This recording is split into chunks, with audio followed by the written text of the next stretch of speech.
अच्युतं केशवं रामनारायणं कृष्णदामोदरं वासुदेवं हरिं श्रीधरं माधवं गोपिकावल्लभं श्रीजानकीनायकं श्रीरामचन्द्रं भजे।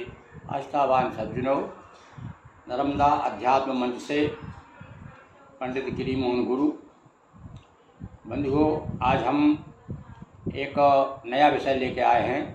अभी 7 मई और 8 मई को अमावस आ रही, तो विद्वानों में एक प्रश्न खड़ा हो रहा है। अनेक लोग हमसे प्रश्न करते हैं कि पंडित जी, अमावस 7 मई को है अथवा 8 मई को।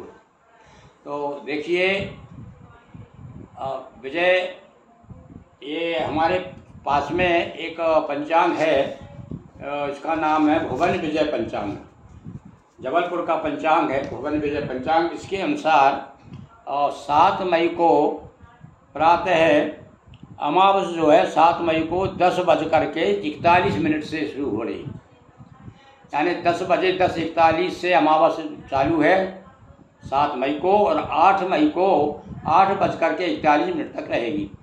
कहने का अर्थ हुआ कि इस बार अमावस और दोनों दिन हैं, 7 को भी है और 8 को भी। 8 को विशेष रूप से क्यों मानी गई है? वो स्नान दान की अमावस है वो, और इसलिए क्योंकि उस दिन जो है पूरे दिन भर रहेगी। ये मतलब सूर्य उदय हुआ है उसमें, उदया तिथि में अमावस है, इसलिए 8 तारीख को विशेष महत्व है उसका। बाकी 7 तारीख को श्राद्ध की अमावस है, क्योंकि आप सभी जानते हैं कि अमावस तिथि पूर्णिमा देवताओं की तिथि है और अमावस है पितरों की तिथि।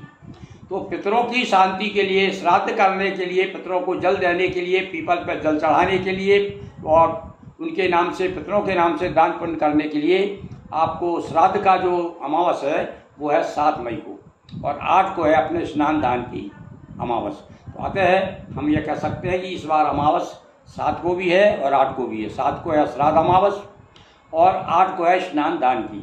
तो आप विशेष रूप से हमारे काम की दोनों ही हैं, और विशेष रूप से जिनके पंडितों ने जिन्हें बता दिया कि आपके पितृदोष है, आपकी कुंडली में आपके काम बनते बनते बिगड़ जाते हैं, आप परेशानी में रहते हैं, घर में काफ़ी तकलीफ हैं, तो आप अपने पितरों को प्रसन्न करने के लिए 7 तारीख को क्या करेंगे?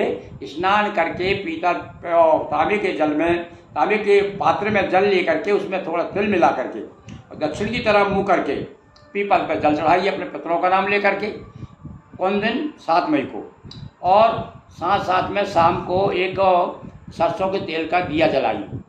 दिए का दीपक का जो ज्योत है उसका भी मुंह दक्षिण की तरफ होना चाहिए, और आपका भी मुंह दक्षिण की तरफ मुंह करके और पीपल पर। ये काम या 7 तारीख को आप करेंगे तो आपके पितर आप पर प्रसन्न होंगे और पितृदोष से बहुत कुछ मात्रा में आपको आराम मिलेगा। तो यह मैंने आपको बात बताया कि 7 और 8 ये दोनों जो है अमावस है। एक को श्राद्ध की अमावस कहेंगे और दूसरे को स्नान दान की। और हम आपसे विशेष रूप से आप सभी जानते हैं, बताने की आवश्यकता नहीं है। हमारे धर्म प्रेमी लोग अमावस पूर्णो स्नान करने जाते हैं, दान पुण्य करने जाते हैं, पवित्र स्थानों, पवित्र नदियों के किनारे जाकर के स्नान करते हैं, तीर्थों में स्नान करते हैं। तो ये तो सब आप जानते ही हैं। तो खास बात आज हमें आपको बतानी थी कि श्राद्ध अमावस है 7 तारीख को, इसीलिए आप पितरों को प्रसन्न यदि करना चाहते हैं तो उस दिन आप जो है, जो मैंने आपको बताया, और उपाय कीजिए, उसका आनंद लीजिए। बहुत बहुत धन्यवाद।